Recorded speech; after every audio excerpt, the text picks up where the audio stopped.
Bueno, mm, chicos, ¿me escuchan? No sé si he dejado esto. Sí, profe, se escucha. Bien, perfecto. Y están viendo la presentación, ¿verdad? Bueno, a ver.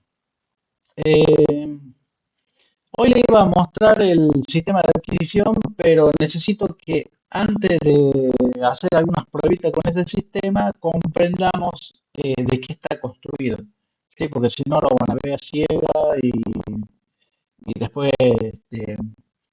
ya con una idea, con una mejor idea de cómo está construido, al menos el diagrama en bloque, de cómo son los diseños básicos de los amplificadores, creo que van a, va a venir mejor, digamos. Así que el próximo martes, ahí les muestro el funcionamiento del sistema de adquisición, cambiamos algunos parámetros, modificamos algunas cosas de los filtros, porque ahora vamos a ver qué efecto tiene equivocarse en el diseño del filtro, qué efecto tiene en las señales, en la adquisición de señales biológicas, y bueno, ese tipo de cositas, ¿no? Que creo que con esto vamos a ir bien. Así que el próximo martes vamos a ver mejor un aparatito andando. Bien, vamos a comenzar hoy con amplificadores biológicos, el concepto general, qué tipo de señales son las que pretendemos registrar, qué características tienen. Así que bueno, vamos a eso, ¿no? Habíamos visto en la clase pasada las señales biomédicas. Las señales biomédicas tienen ciertas características de forma. Uno podría ver, esta es más periódica, menos periódica que la otra, esta parece ruido, esta tranquilamente me puedo equivocar con un ruido biológico, etcétera, etcétera, ¿no? La señal de eje tiene una forma muy particular, la podemos considerar como si fuera cuasi periódica, es una forma bastante limpia en la señal. En cambio, el electroencefalograma tiene una forma más irregular. Este señales que es muy difícil de detectar los ruidos que vienen o que se meten dentro de este tipo de registro, ¿no? Entonces, hay ciertas maniobras que hay que hacer en los procesos de adquisición, por ejemplo, abrir y cerrar los ojos, eso ya vamos a ver más adelante, que aumenta ciertas características de amplitud del eje en una determinada banda, llamada banda alfa, y es una maniobra para decir, ah, estoy detectando bien la señal de eje. La otra que suelen utilizar mucho es la apertura, el parpadeo, ¿sí? Cuando uno ve que el parpadeo se mete en los canales frontales, los que están más cerca de los ojos, lo que le había comentado la vez pasada, entonces estamos registrando bien la señal de encefalograma. El electroculograma es una señal bastante limpia porque es una componente de continua, muy fácil de saber si es que estoy o no estoy registrando. El electromiograma tiene una característica parecida al electroencefalograma, pero con la diferencia de, aparte del correspondiente ancho de banda, es muy sensible el electromiograma al nivel de fuerza. ¿Sí? Mientras más fibras estamos reclutando en una determinada acción motora, más grande va a ser el electromiograma. Bien, y después está el neurograma. El neurograma es que se suele ver las espigas, y las espigas superan en gran manera, o sea, se diferencian se diferencia en gran manera del nivel de ruido de la señal. ¿Sí? Por ejemplo, en esta figurita que estamos viendo acá abajo.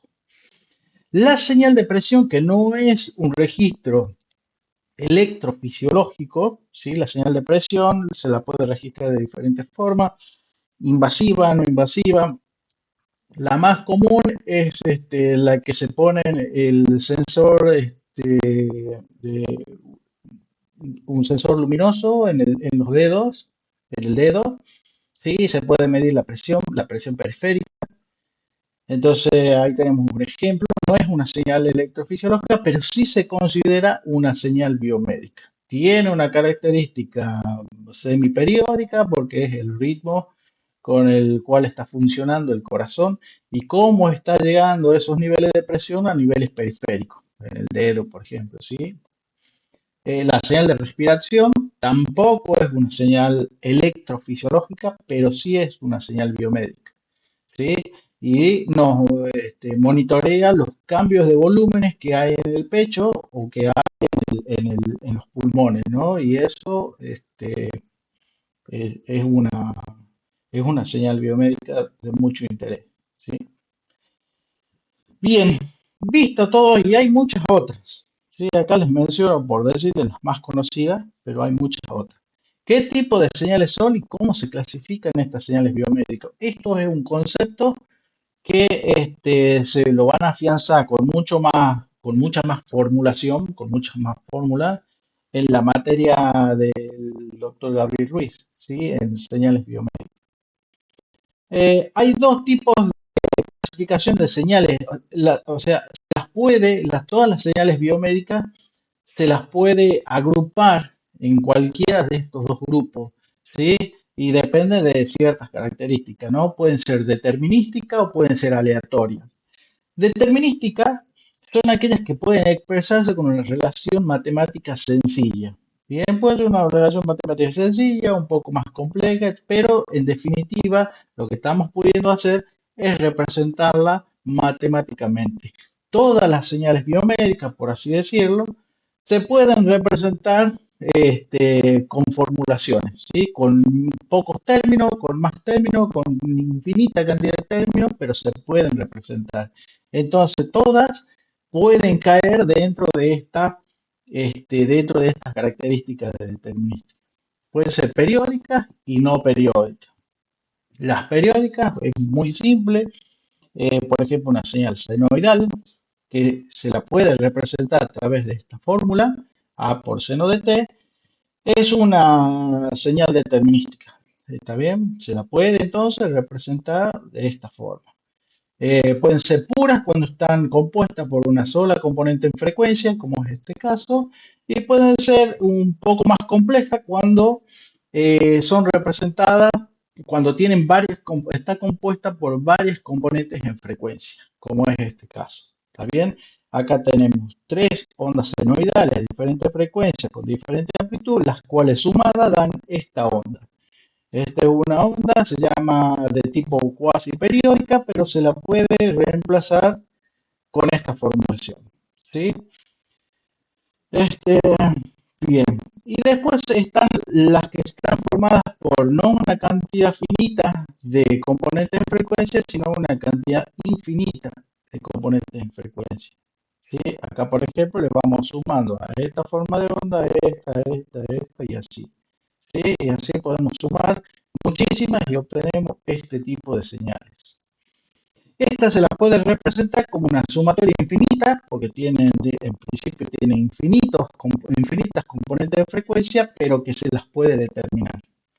Esta es la famosa serie de Fourier que se suele utilizar para modelizar las señales biomédicas como el electroencefalograma, el electromiograma, ese tipo de señales que son muy irregulares.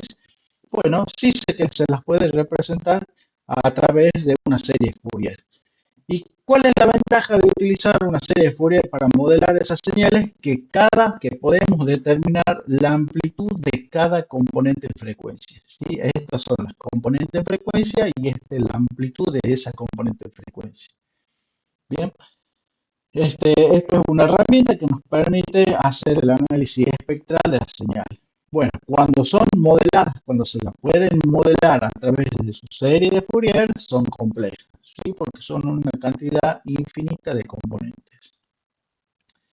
Después están las no periódicas. Las no periódicas pueden ser de tipo continua, como es el ejemplo en donde la señal se va comprimiendo en frecuencia, ¿sí? Y esa formulación se la representa de esta forma. Es una senoidal cuya componente en frecuencia es afectada a medida que aumenta el tiempo. O sea, va aumentando la componente de frecuencia en función del tiempo. Bien, entonces se ve de esta forma. Esto es puramente no periódico, pero que sí que se puede representar de forma con una formulación. Por lo tanto, es determinística. Y después están las transitorias que ya deben haber visto, señales transitorias de este tipo que puede ser la respuesta transitoria de un circuito RLC, por ejemplo, que tienen esta característica. Esto es un sistema subamortiguado, puede ser sobreamortiguado, amortiguamiento crítico. En definitiva, estas respuestas que son transitorias porque comienzan con una fuerte perturbación, pero después se estabilizan en el tiempo, se las puede representar por formulaciones matemáticas. ¿Sí? ¿Y qué señal biológica pueden ser cada uno de estos casos? Por ejemplo, las puras puede ser la tensión de red. La tensión de red que en definitiva no es una señal biomédica, pero sí que se encuentra como interferencia en una señal biomédica. Entonces, cuando uno va a analizar una señal biológica, o una señal biomédica, siempre tiene que considerar que hay una componente de ruido que es una tensión de red y es una señal pura. Bien, las cuasi periódicas son el ESG, la señal de presión, que tienen una cierta regularidad en el periodo, no es exactamente el mismo periodo, pero están compuestas por varias componentes en frecuencia. Y las complejas puede ser el electromiograma, el electroencefalograma, el electroculograma, ¿sí? Que ahí se necesitan muchísimas componentes de frecuencia para poder formular, para poder darle una forma matemática a esa forma, ¿sí? Las no periódicas, las transitorias puede ser el potencial de acción de una neurona, de una célula, ¿sí? Las continuas no hay un ejemplo en realidad para de tipo continuo. ¿Sí? No periódica de tipo continuo no hay. Puede ser un comportamiento de algún grupo neuronal, acá no lo he puesto, pero puede ser el comportamiento de un grupo neuronal que como respuesta tiende a aumentar su frecuencia en función del tiempo, por ejemplo. ¿Sí? La sincronización y eso. Y después está el otro grupo en donde las señales, uno dice, bueno, sí las puedo representar con una formulación matemática, pero cuando hago esa formulación matemática no me quedan muy bien explicadas ciertas cosas.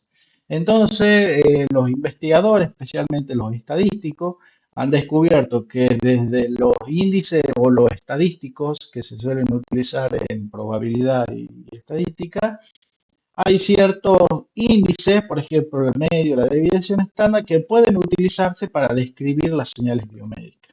¿Sí?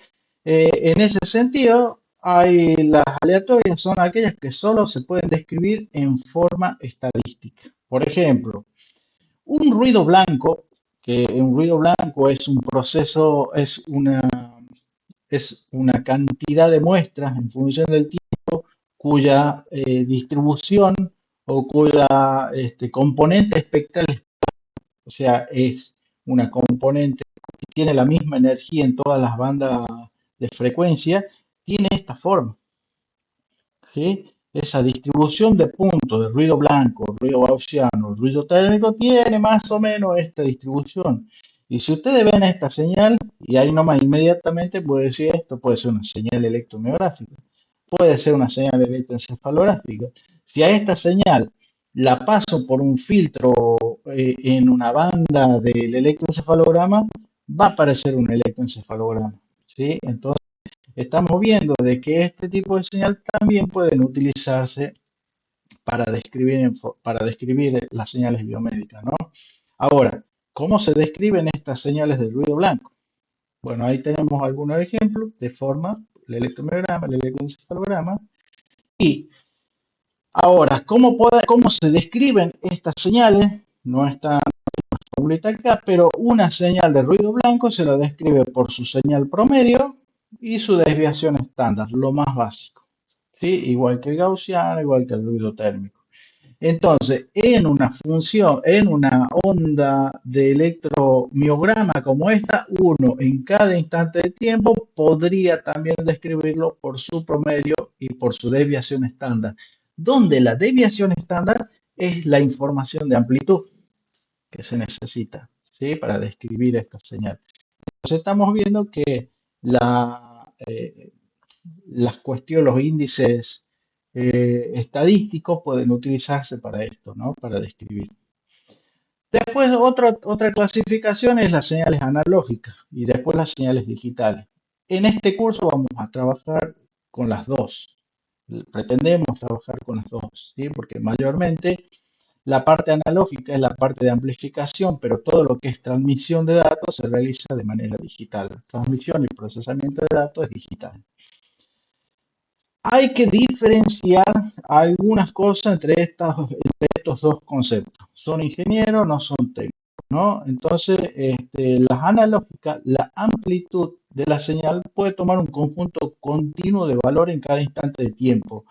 Y, y la única forma de ver señales analógicas en función del tiempo es a través de un osciloscopio. Bien.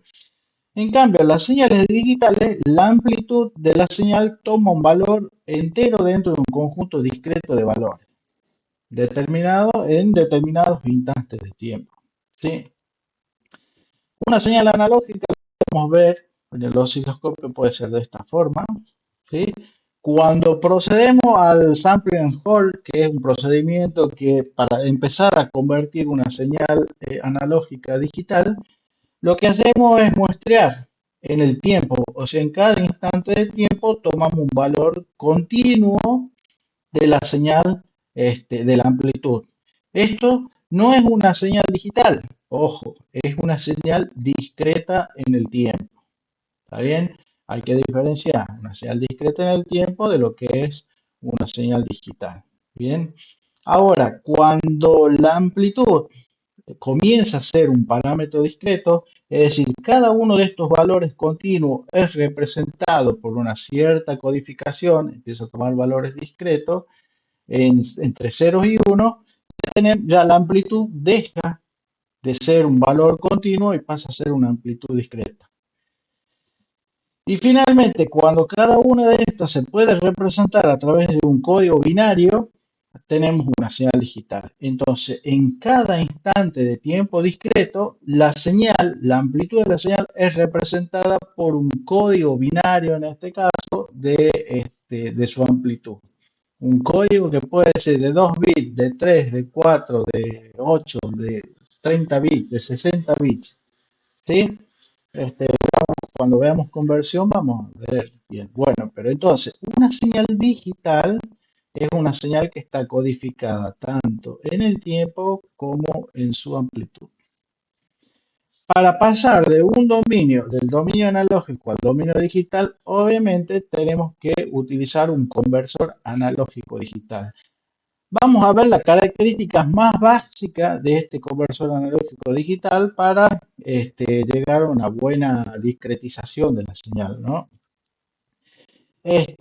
Y obviamente para pasar de una señal digital a una señal analógica se utiliza un conversor digital analógico. Bien, porque muchas veces, o sea, algunas veces se suele utilizar esta conversión, ya generalmente es muy poco utilizada, pero por ejemplo para adaptar y para transmitir datos se utiliza mucho lo digital, se transmite de manera digital. ¿Sí? Los datos tienen que ir, cada uno de estos valores de amplitud tienen que ir codificados con ceros y unos para poder ser transmitidos de manera más eficiente y más inmune al ruido. ¿Sí? Pero ¿por qué podríamos convertir una señal digital a una señal analógica? Bueno, porque una vez recibida la señal digital, si nosotros no tenemos un monitor, tenemos un monitor de rayos catódicos, necesitamos hacer una conversión de este tipo para poder utilizarlo, ¿sí? O cualquier otra interfase que tenga entrada de tipo analógico. Bien, pero para que sepan que se puede. Las principales acciones de la instrumentación biomédica. Hay que adquirir, lo que tiene que hacer es adquirir adecuadamente la señal biomédica de interés. Procesar y analizar o extraer las características de interés. No es tan solo adquirir una forma de onda, sino que la instrumentación biomédica hoy en día se considera también al proceso de el análisis de datos. Es por eso que esta materia, que en principio era todo electrónica, ahora se complementa con el conocimiento de qué hago ahora con esta señal, cómo le saco una información útil. ¿Sí? Entonces, es parte de, de- de la adquisición y procesamiento de señales biomédicas. procesar, analizar y extraer las características. Visualizar o almacenar la información, transmitirla, etcétera, etcétera. Bien, para adquirir adecuadamente la señal biológica o la señal de interés, lo que hay que tener conocimiento es qué amplitudes tiene o qué ancho de banda tiene, lo que yo le había dicho. Pero no tan solo, eso quiero que lo tengan bien en claro, no tan solo es conocer qué amplitud tiene esos potenciales biológicos, sino o sea, no tan solo es ese conocimiento para llevar ese potencial al orden de los voltios, sino para saber qué tipo de interferencias son importantes en esa señal. Porque una vez que yo conozco, esta señal está en el orden de los microvoltios, utilizo un amplificador que amplifico por 100.000, me llevará las señales a los 100 milivoltios, por ejemplo. Pero en esa amplificación tan extrema de 100.000 se amplifican también el ruido. Cualquier tipo de interferencia, que vamos a ver que hay muchos tipos a que se mete con mucha facilidad, va a ser amplificada por 100.000. ¿Qué implica eso? Que al final voy a terminar viendo ruido en vez de la señal de interés. ¿Sí? En los niveles de ruido, este, vamos a ver en qué orden están y vamos a hacer estimaciones de los niveles de ruido dependiendo cada tipo de señal. Bien, entonces, en principio es para llevarlo al orden de los voltios. Más adelante vamos a ver de que no necesariamente hay que llevarlo al orden de los voltios. Hay que llevarlo a una amplitud para que el conversor analógico digital pueda convertirlo con una buena resolución. Y hoy en día, como los conversores tienen muchos bits, o sea, tienen una muy buena resolución, solo hace falta llevar al orden de los milivoltios. ¿Sí? Y ustedes dirán, bueno, pero hay señales que están en el orden de los milivoltios. Pero si yo meto una señal directamente al conversor, hay una propiedad de los amplificadores biológicos, que es el rechazo en modo común, que es una gran herramienta para poder eliminar la interferencia, que se mete en gran manera en modo común. Es necesario implementar, ¿sí? Es necesario implementar un amplificador que al menos amplifique 10 veces, ¿sí? Bueno, hay cierta dependencia, vamos a ver, entre la ganancia diferencial y el rechazo en modo común. Vamos a ver algunas hojas de datos de algunos amplificadores para que ese concepto quede bien clarito. Por ejemplo, una señal nerviosa que va del 0,1 a 100 milivoltios con ese ancho de banda, lo amplificaré por 100, lo amplificaré por 1000, lo puedo amplificar por 10 también y ponerle un filtro pasabanda de esto y ya tengo acondicionada esa señal, ya la puedo adquirir. Lo mismo para el electromiograma, lo mismo para el electrocardiograma, el electroencefalograma, etcétera, etcétera. Acá lo que estamos viendo es que la instrumentación que tenemos que diseñar cambia en los factores de amplificación y cambia también en los filtros que tengo que setear, ¿sí? Pero básicamente tiene más o menos, estamos viendo los mismos bloquecitos. Los requerimientos del amplificador no tiene que modificar el proceso biológico monitorear. Es decir, que el amplificador que yo le conecto al sistema biológico no tiene que cargar de alguna forma al sistema biológico, ¿sí? No debe inyectarle corriente, no debe generar potenciales continuos en la interfase, y algunos otros requerimientos eléctricos, ¿no? No debe distorsionar el registro final, ¿sí? Si el corazón, mira, yo sé que el complejo QRS puede tener un milivoltio, cuando yo conecto mi amplificador y veo que esa señal, mi registro tiene, por ejemplo, eh, 0,1 milivoltio, entonces algo está pasando, algo se está registrando mal. Una señal, un complejo QRS no puede tener esa amplitud. Entonces lo que estoy haciendo en este caso es que El amplificador probablemente al conectarlo, debido a la impedancia de entrada y a la impedancia de interfase del sujeto, se forma ahí un divisor de tensión y hace que la amplitud se pierda, ¿sí? Se pierda en la interfase. Eso no tiene que pasar. Debe proveer la mejor separación entre la señal y la interferencia, debe ofrecer protección al elemento biológico cuando se conecta, no debe haber ninguna descarga a tierra por la persona, ¿sí? Si hay una descarga a tierra, cualquier fuga que haga de corriente de la fuente o de la batería del amplificador la va a sentir en los electrodos la persona. Debe estar protegido contra posible descarga, lo que yo le había comentado la vez pasada. Cuando se conecta el instrumental de monitoreo a los sujetos, y por ejemplo en terapia intensiva y esa persona sufre un paro cardíaco, bueno, las personas, los médicos, enfermeros, no van a ir a desconectar cada uno de los cablecitos y le va a dar la descarga. No, hay que darle la descarga lo más rápido posible y ahí están todos los equipos conectados, ¿sí? Entonces tiene que estar protegido contra ese tipo de cosas. Bien, filtrado adecuado, optimizar relaciones y los dispositivos de protección. Bueno, vamos a algunos conceptos ya importantes de lo que nos compete en esta materia, que es la parte de electrónica. ¿Sí? Hay algunos conceptos que hay que tener bien clarito y es el concepto de impedancia de carga. Bien, cuando nosotros ponemos electrodo a una persona, por ejemplo, un amplificador genérico, ¿sí? Ponemos en este caso estos pegatines en estos lugares de la persona. Esta impedancia que está acá es la impedancia del cuerpo, ¿sí? Y esta es la impedancia de entrada del amplificador. Impedancia del tejido biológico. Es la impedancia que hay entre estos dos electrodos, ¿sí? Que lo represento, digamos, para poder representar en un circuito eléctrico, lo pongo como una impedancia acá.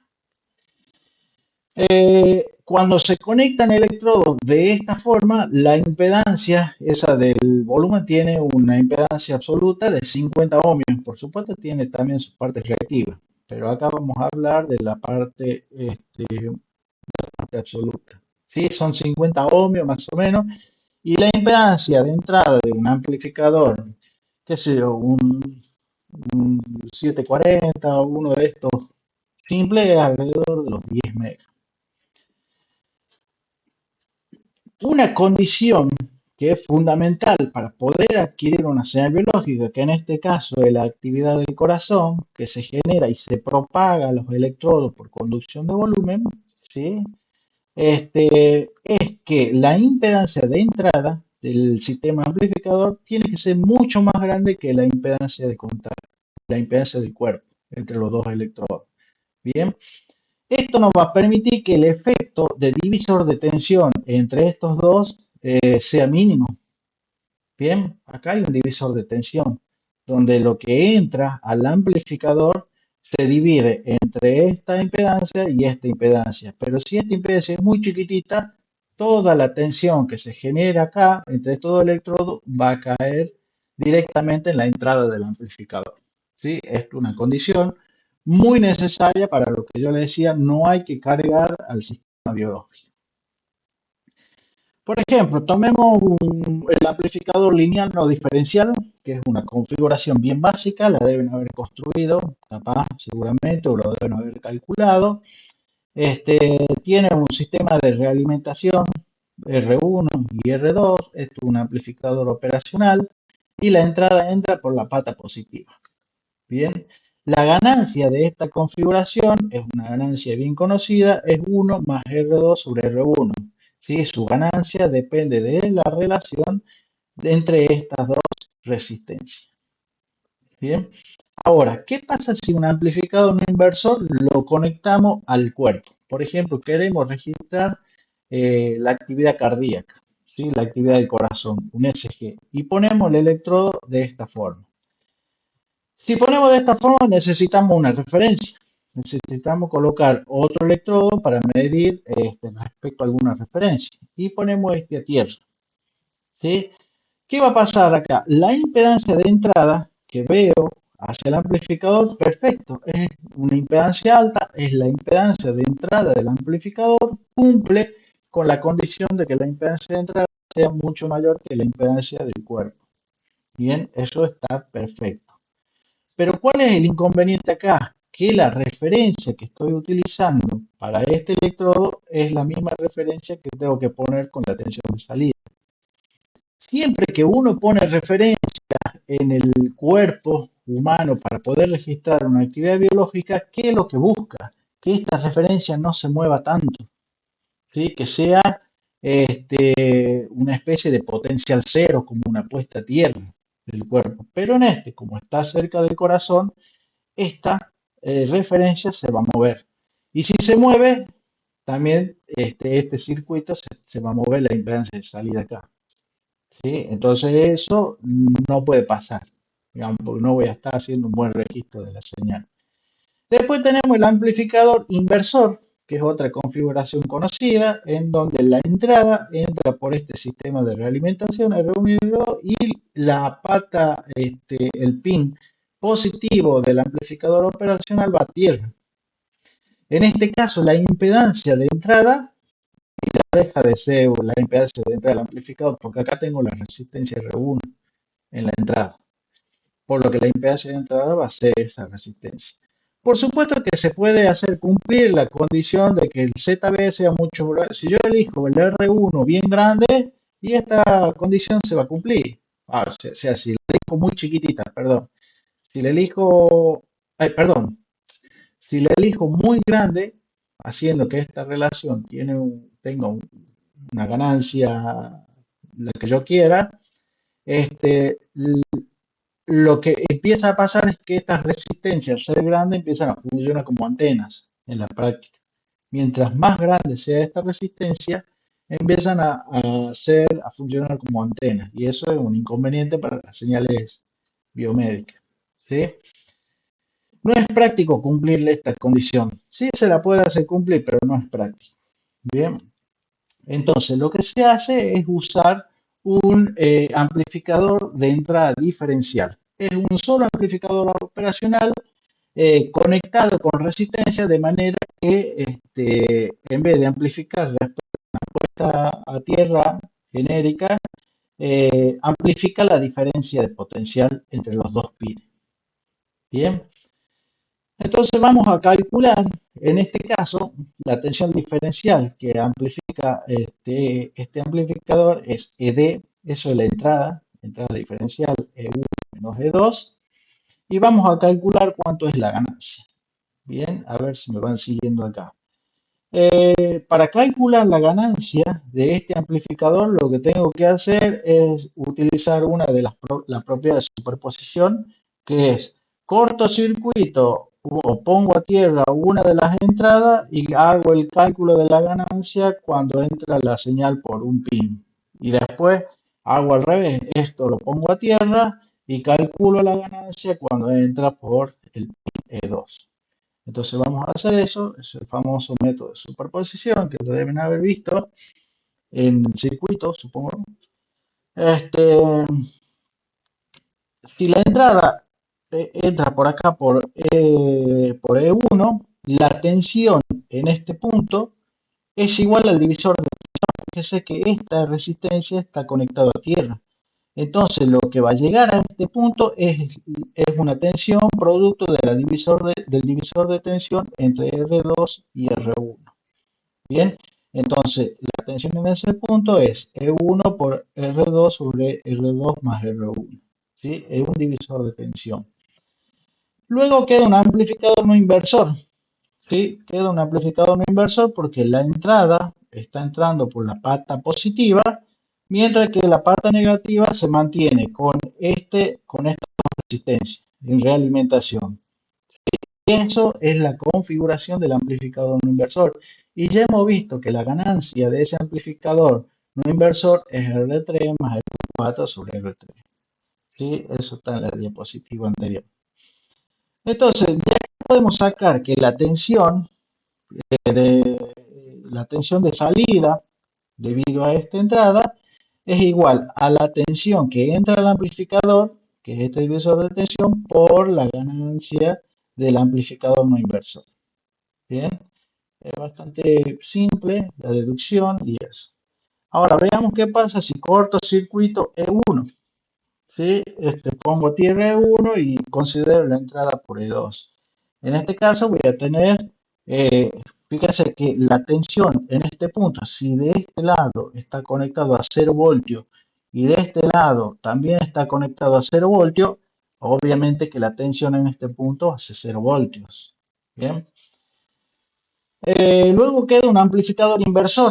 Entra la señal por la pata negativa. Tenemos esta resistencia que es utilizada como de realimentación. Y la ganancia del amplificador inversor es menos R4 sobre R3. Entonces, acá me queda simple que la tensión de salida es la tensión de entrada, ¿sí? La tensión de entrada por R4 sobre R3. Bien, es la fórmula del inversor y negativo, porque entra por la pata negativa. Muy bien, ahora lo único que tengo que hacer es, una vez calculadas las dos salidas, obviamente por superposición hago que la tensión de salida es la suma de estas dos. ¿Mm? Aplico, cambio las formulitas por uno, por otro, esto es formulación matemática, nada más, y ahora hacemos una pequeña simplificación acá. Considero que R2 es igual a R4, que estas de realimentación son iguales, y que estas que están en la entrada de los pines también son iguales. ¿Sí? Esto para simplificar un poco los cálculos. Y me queda que la tensión de salida es igual a la tensión diferencial, a la diferencia entre estado de entrada, por R4 sobre R3. Bien, por R4 sobre R3 o R2 sobre R1, que es lo mismo. Bien, y ahí tenemos la ganancia del amplificador diferencial. Ahora, si a este amplificador lo conectamos a una persona de esta forma, ahora fíjense que ya no ponemos este electrodo a tierra, sino que forma parte de una entrada de una de las patitas del amplificador, y acá tenemos la otra. Bien, y la tierra, ¿qué hacemos con la tierra? Y la tierra la ponemos en un punto alejado, en donde la tensión se mantiene casi lo más constante posible. ¿Sí? Y se lo suele conectar en los tobillos, y ahí lo ponemos a tierra. Ahora, veamos qué pasa con esto. Es lo que buscamos, la tierra está alejada del corazón, y veamos la impedancia de entrada.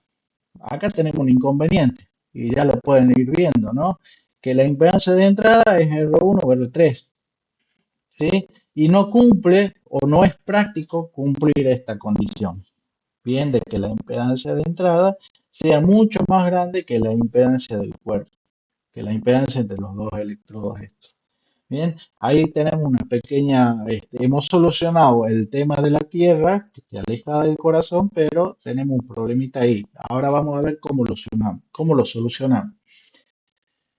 ¿Qué tiene de particular los amplificadores diferenciales? Que tienen dos formas de funcionamiento. Una es la forma que estamos viendo, es la forma diferencial, cuya ganancia diferencial es esto. Y tienen otro modo de funcionamiento, que es el modo común. Bien, el modo común, que es cuando conectamos la fuente de esta forma. ¿Sí? Si conectamos la fuente de esta forma, fíjense acá, idealmente E1 es igual a E2, por lo tanto la entrada en estas dos patitas debería ser 0. ¿Sí? La diferencia entre estos dos debería ser 0. Si excitamos con la tensión en modo común, el voltaje de salida debería ser igual a 0. Esto es ideal. ¿Sí? La ganancia en modo común ideal es tensión de salida dividida en tensión en modo común. Y esto es igual a 0. Pero en un amplificador real, esto no existe.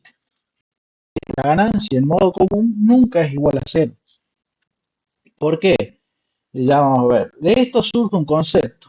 Debido a que no hay un balance perfecto entre entre la pata positiva del amplificador y la negativa del amplificador, surge el concepto de relación de rechazo en modo común, que se calcula como 20 logaritmo de la ganancia diferencial, la ganancia en su modo diferencial dividido en la ganancia en modo común. Y esto bajo un logaritmo 10, de base 10.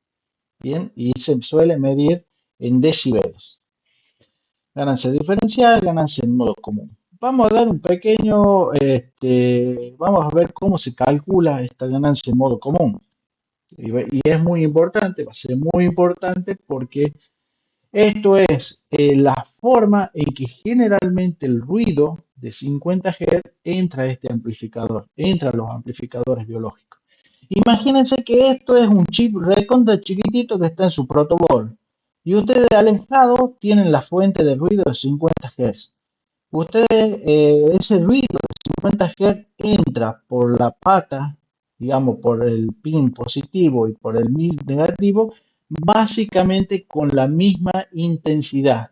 ¿Qué quiere decir eso? Que entra básicamente en esta configuración. Entonces, ¿qué es lo que queremos de un amplificador? Queremos que el rechazo en modo común sea bien grande. ¿Para qué? Para que ese ruido que entra en modo común sea rechazado. ¿Sí? Idealmente queremos que se haga cero, pero eso es lo que no suele pasar. Pero vamos a buscar y vamos a ver las condiciones por las cuales se cumple eso. Visto que la tensión de salida de un amplificador diferencial tiene esta formulación. ¿Sí? Ahora, esta formulación que la hemos visto en entrada diferencial, la vamos a condicionar para que sea en modo común. En modo común, la tensión en E1 es igual a la tensión E2, le vamos a llamar tensión E sub I. ¿Sí? La tensión en modo común va a ser E sub I, acá saco factor común E sub I de ambos términos y me queda esta relación. ¿Sí? La ganancia en modo común, por lo tanto, va a ser igual a la tensión en modo común dividido la tensión E sub I. ¿Sí? Y tenemos esa relación. Vamos a hacer un ejemplito numérico para que ustedes vean la importancia de este desbalance. Supongamos que si todas estas resistencias son exactamente iguales, ¿sí? Lo que va a pasar es que el rechazo en modo común va a ser igual o sea, la ganancia en modo común va a ser igual a cero, la tensión en modo común va a ser igual a cero, la tensión de salida. Pero supongamos que si esta ganancia es igual a 1, la resistencia R1, R3 y R4 son exactamente iguales. Y hay una resistencia, la R2, que es igual a 0,999. O sea, hay un desbalance de la milésima parte. Es muy poquita la diferencia, ¿sí? Supongamos que estas valen 1K, esta vale 999 ohmios, ¿sí? Fíjense en ese pequeño desbalance que le estamos haciendo a este circuito. ¿Cuánto vale la ganancia en modo común y el rechazo en modo común? Si hacemos ese cálculo y utilizamos esta formulita, vamos a encontrar que la ganancia en modo común es 5 por 10 a la menos 4. ¿Sí? O sea, tenemos una ganancia en modo común y esto implica un rechazo en modo común de 66 decibeles. Ahora, un requerimiento para los amplificadores biológicos, para los equipos que ustedes ven en los hospitales, que el rechazo en modo común sea 80 decibeles, sea más grande que esto. O sea que este de balance tiene que ser mucho más fino todavía. O sea, no puede tener este valor. Y acá tenemos 66 decibeles. ¿Cuál es la condición para que este circuitito tenga el máximo rechazo en modo común? Y esto lo van a hacer ustedes en el trabajo práctico. Vamos a ver. Si la ganancia en modo común tiene esta fórmula, lo que buscamos nosotros es que la ganancia en modo común sea igual a cero. Bien, esto es lo ideal. ¿Sí? Entonces vamos a partir de una formulación. Si ahora este R4 sobre R3 lo paso para el otro miembro, me queda positivo de esta forma. Acá puedo simplificar R3, ¿sí? Me queda esta relación. De esta relación paso el R2 multiplicando para un lado y paso esto otro que está en el dividiendo, lo paso multiplicando para el otro lado. Acá hago distributiva en ambos miembros igual a cero, ¿sí? R2 por R3 más R4 y así, y paso para el otro lado. Acá puedo simplificar estos dos términos y me queda esta relación, ¿sí? Que R3 por R2 sea igual a R4 por R1 o R2 sobre R1 sea igual a R4 sobre R3, ¿sí? Estas relaciones entre esta y esta tiene que ser igual a la relación entre esta y esta. Y esto se obtiene para que se optimiza para tener una ganancia en modo común que sea igual a cero. O sea, el máximo rechazo en modo común. Bien, entonces vamos a tratar de hacer ese balance para obtener el máximo rechazo en modo común.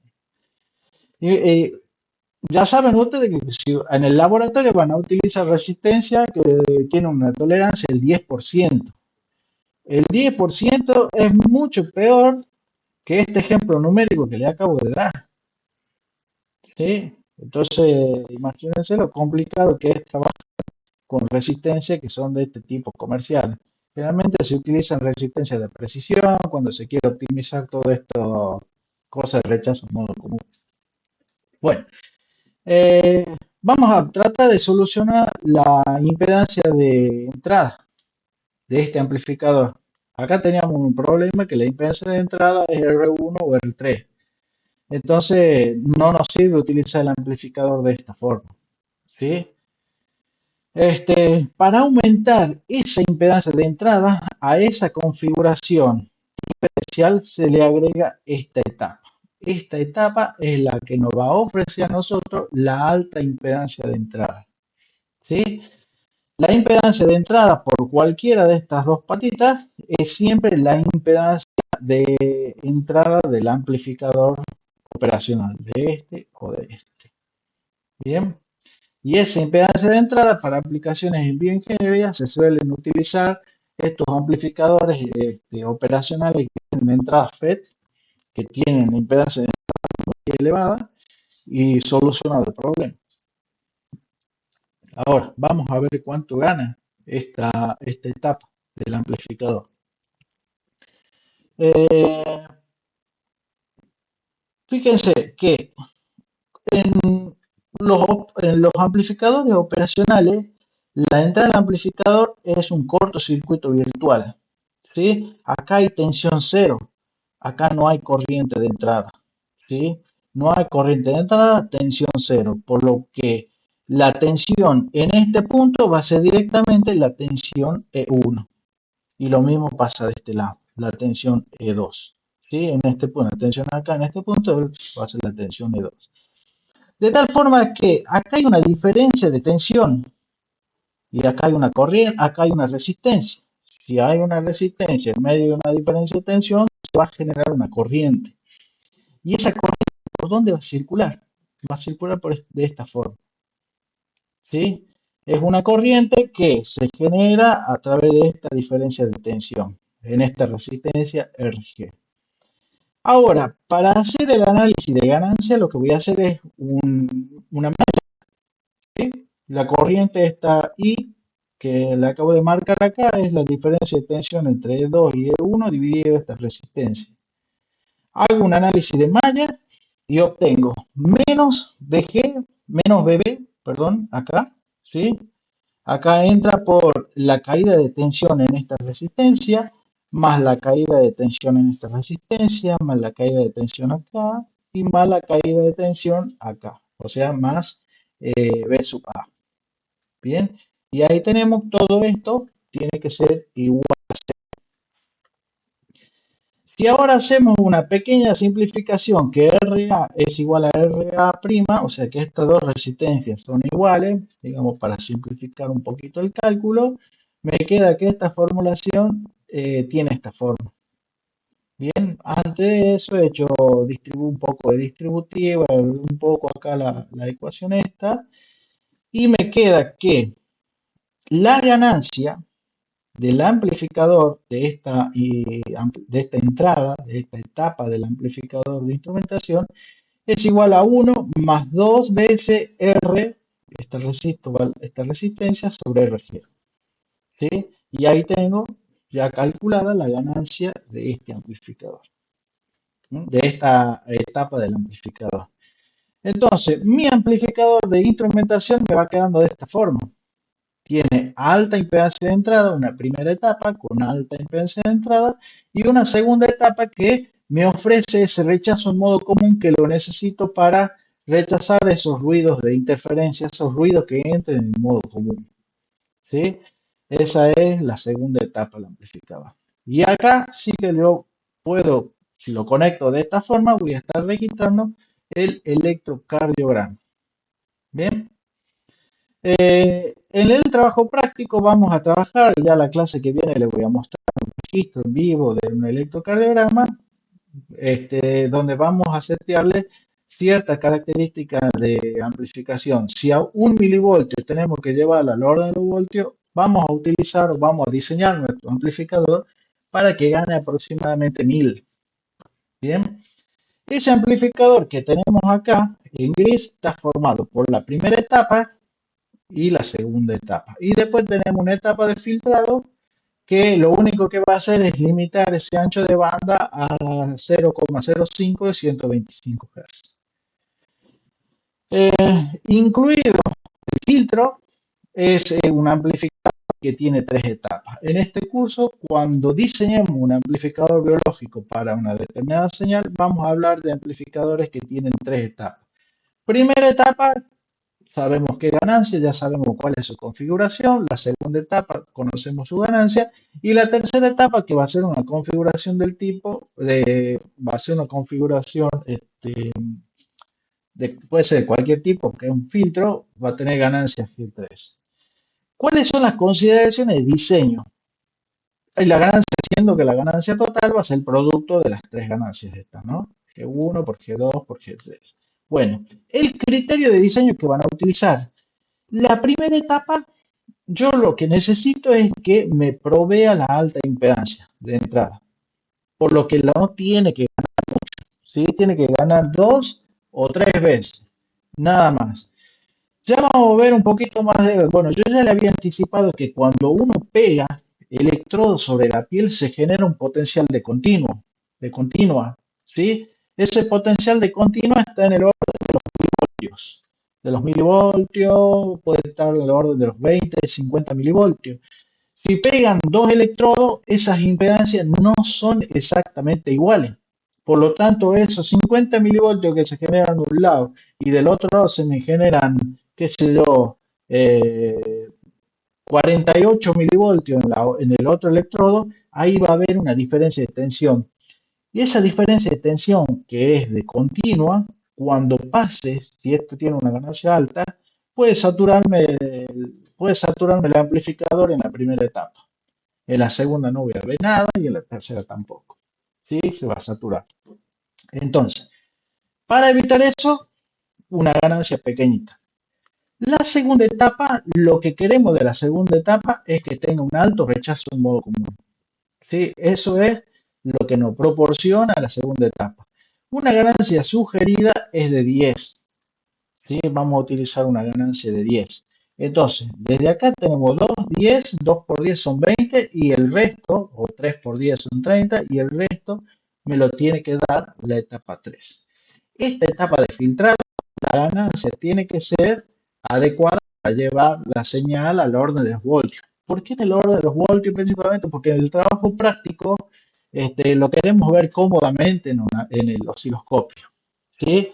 Podemos llevarlo al orden de los 10 milivoltios, de los 50, 100 milivoltios, pero ¿qué va a pasar? De que en el osciloscopio, cuando vayamos a verlo, vamos a ver sumergido en ruido, no lo vamos a poder apreciar bien. Entonces, en nuestro trabajo práctico, vamos a llevar las cosas al orden de los voltios. Las características relevantes de un amplificador biológico. Balance de tensión, en este caso, para SG, tiene que ser de 1000 o mayor que 1000. El rechazo en modo común, 80 decibeles. Impedancia de entrada, típico para escoger el amplificador, es de 2 megas. El típico es de 10 megas. Corriente de entrada muy pequeñito, 1 nanoampere. Ancho de banda de 0,5 a 125, elevada relación ruido, señal ruido, que eso es una característica que nos va a dar básicamente el rechazo modo común, baja impedancia de salida y aislación del paciente.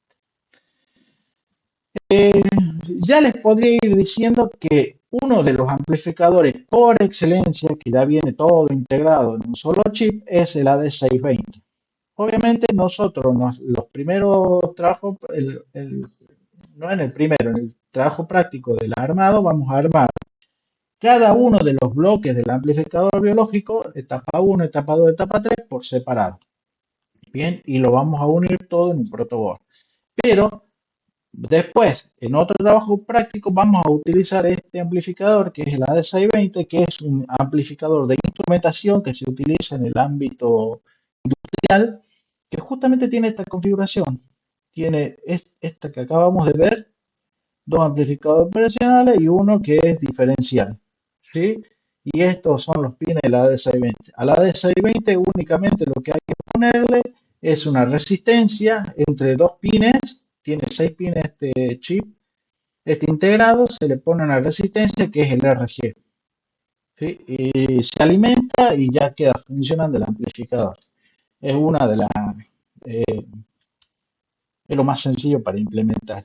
Y después de esto, estos amplificadores de 620 ya están integrados en unos sistemas de entradas digitales donde uno puede tener hasta 50 canales de estos amplificadores. Ya integrado en un chip que es de 3 por 3 milímetros. Una locura el grado de integración que tienen ya estos sistemas. Pero nosotros vamos a ir por parte para ir comprendiendo la electrónica, trabajando un poco de esto. Esto va a quedar para la próxima clase. ¿Qué sucede si se amplifica una señal de CG con un amplificador biológico DMG? ¿Cómo se distorsiona la señal? ¿Es posible usar un amplificador DCG para registrar un potencial de acción nervioso? ¿Cómo se distorsiona la señal? Bueno, estas preguntas la vamos a responder con unas simulaciones que vamos a hacer la clase que viene y les voy a mostrar cómo se ve, digamos, cómo se ven realmente en un sistema de adquisición. Bien, muy bien. Chicos, ¿alguna pregunta?